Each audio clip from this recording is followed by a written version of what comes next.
મિત્રો, શું તમે જાણો છો કે શેરડીમાંથી ખાંડ કેવી રીતે બને છે અને ખાંડ બનાવવા માટે શેરડીને કઈ કઈ પ્રક્રિયામાંથી પસાર કરવામાં આવે છે? આ પ્રક્રિયામાં સૌપ્રથમ શેરડીને કાપીને ટ્રકમાં ભરવામાં આવે છે. આ 1 કે 2 ટ્રક નહીં, પરંતુ 50 થી 60 ટ્રકો ભરીને શેરડીની ફેક્ટરીમાં લઈ જવામાં આવે છે.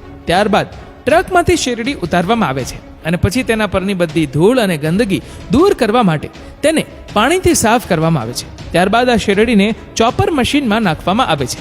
આ મશીનની મદદથી શેરડીને નાના નાના રેસાના સ્વરૂપમાં તૈયાર કરવામાં આવે છે. ત્યારબાદ તેને 4 વખત રોટેટિંગ મશીનમાંથી પસાર કરવામાં આવે છે, જેથી કરીને રસ કાઢી શકાય.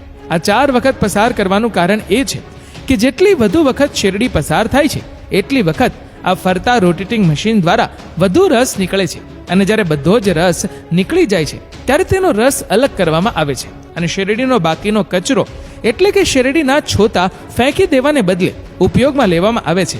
રસ કાઢ્યા બાદ શેરડીના છોતાનો ઉપયોગ ઈંધણ તરીકે મોટા મોટા બોઇલરોને ગરમ કરવા માટે કરવામાં આવે છે અને જ્યારે તે બોઇલરમાંથી વરાળ નીકળે છે ત્યારે તેનો ઉપયોગ ટર્બાઇન ચલાવીને વીજળી ઉત્પન્ન કરવા માટે કરવામાં આવે છે.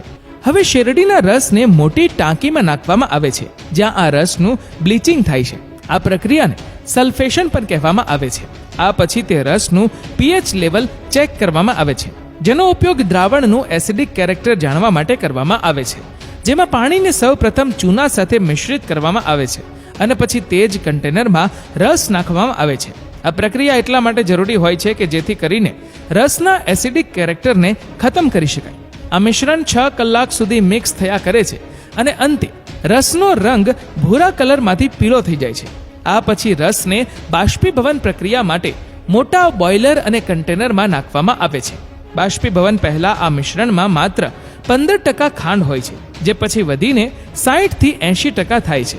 આ રસને ફરી એકવાર ફિલ્ટર કરવા માટે એક મોટા કન્ટેનરમાં નાખવામાં આવે છે, જ્યાં હલકા વજનને કારણે કચરાના કણો ઉપર તરવા લાગે છે.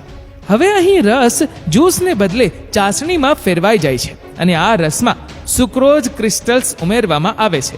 આ ક્રિસ્ટલ્સ ઉમેરવાથી આખું મિશ્રણ ધીમે ધીમે સ્ફટિકીકરણ કરવાનું શરૂ કરે છે.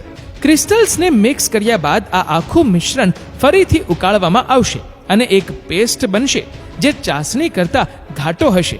જો તમે આ પેસ્ટને ધ્યાનથી જોશો તો તમને તેમાં ખાંડના દાણા દેખાવા લાગશે. હવે આ પેસ્ટને સેન્ટ્રીફ્યુગલ મશીનમાં નાખવામાં આવે છે, જ્યાં તે એટલી ઝડપથી ફરે છે કે માત્ર ખાંડના ક્રિસ્ટલ અંદર રહે છે અને બાકીનો પેસ્ટ બહાર નીકળી જાય છે. હવે આ મશીનને બહારથી સાફ કરવામાં આવે છે, જેથી કરીને બહાર ઢોળાયેલો પેસ્ટ સાફ થઈ જાય અને પછી અંદર એકઠી થયેલી ખાંડને સૂકવવા માટે ફરીથી ફેરવવામાં આવે છે. આ ખાંડ હવે લગભગ તૈયાર છે અને આગળ મોટા રોટેટિંગ ડ્રાયર્સમાં નાખવામાં આવે છે અને ત્યાં સુધી તેને આ મશીનમાં રાખવામાં આવે છે જ્યાં સુધી તેનો ભેજ ઘટીને 0.02% ન થઈ જાય. હવે આ સારી રીતે સુકાઈ ગયેલી ખાંડને તમે જોશો તો એક ખામી દેખાશે કે તેમાં ઘણા ખાંડના દાણા મોટા પણ હોય છે.